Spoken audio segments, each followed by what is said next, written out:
Mən izləyən hər kəsə Allahın salamı olsun, kanalıma xoş gəlmisiniz. Bugün sizə çox dadlı, ləzzətli paxla qovurmasının, yəni lobya qovurması, bölgələrə görə lobya da deyirik, paxla da deyirik, qovurmasını paylaşacağım. Çox dadlı alınır, ləzzətli alınır. İnşallah ki, sınayarsınız bu üsulla da. Həm paxlanın, lobyanın rəngi gözəl qalır.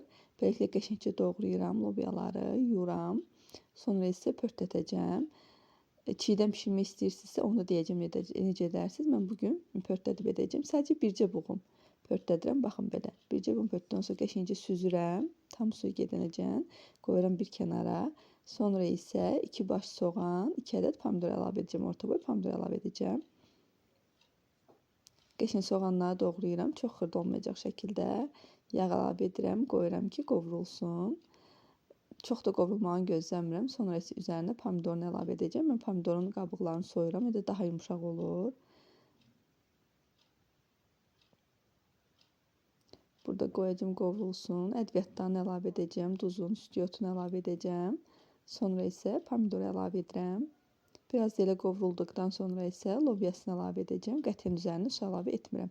Əgər pörtətməyəcəksinizsə, belə çiğdən edəcəksiniz, üzərinə yarım stəkan su əlavə edirsiniz. Sonra qapağını bağlayıram, qoyuram yağa düşsün. Baxın, burada artıq yavaş-yavaş yağa düşür. Görəcəm ki, artıq tam su çəkilib, yemək yaxşıca yağa düşür. Belə olanda susuz bişirəndə tez yağa düşür. 3 ədəd yumurta sonda üzərinə vuracağım. Qəşəngcə çalıram burada.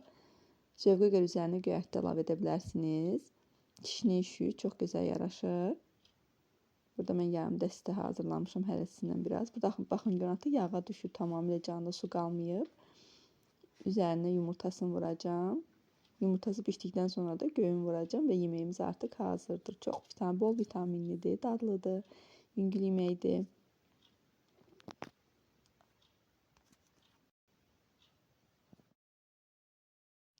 Və artıq yeməyimiz hazırdır. Baxın, görünüşdə gözəl oldu, dadı da gözəl olur. İnşallah ki, siz də bəyəndiniz. Videomu buraca izləmişsinizsə, kanalıma abunə olmağı, gözəl rəylərinizi yazmağı unutmayın. İzlədiyiniz üçün hər birinizə təşəkkür edirəm. Göz haqqınızı halal edin. Sağ olun, hələlik.